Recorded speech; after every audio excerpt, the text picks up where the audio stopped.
Mais je voulais continuer, oui. Oui, il n'est pas ce que je vais dire parce que, en parlant du second, M. Charles Blé Goudé, qui à un certain moment donné de l'histoire, à cette époque-là, c'est-à-dire de 2002 jusqu'à à 2010 et voilà, on va dire jusqu'en 2015, il était dans une bonne posture. Une posture, on va dire, de patriote, une posture d'un citoyen engagé pour la souveraineté de son pays, aux côtés du président Laurent Gbagbo, parce qu'on ne peut pas parler de la notoriété, et ça, monsieur Djane...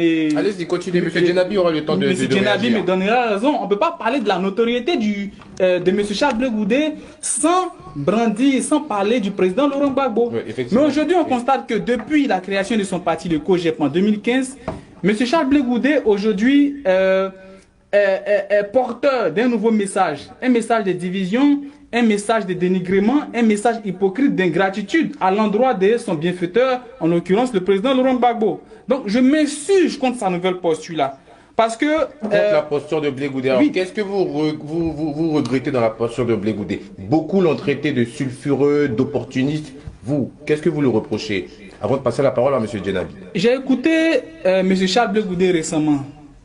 J'ai constaté que il est avant-gardiste pour le paysage politique ivoirien parce qu'il nous montre comment poser les jalons d'une carrière politique vouée à l'échec.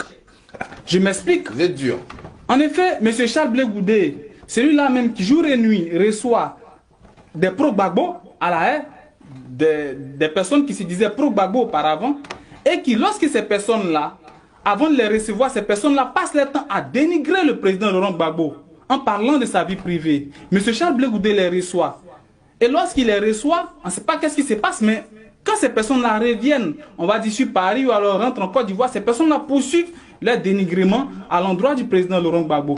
Et M. Charles Blé Goudé, malheureux qu'un homme politique comme lui qui s'est dit opposant, n'a jamais osé, on va dire, lever la voix pour dénoncer la situation tragique, la situation chaotique que vivent aujourd'hui les Ivoiriens avec notamment la cherté de la vie, mais passe son temps à réciter des proverbes comme si nous étions dans une école théâtrale. C'est dommage.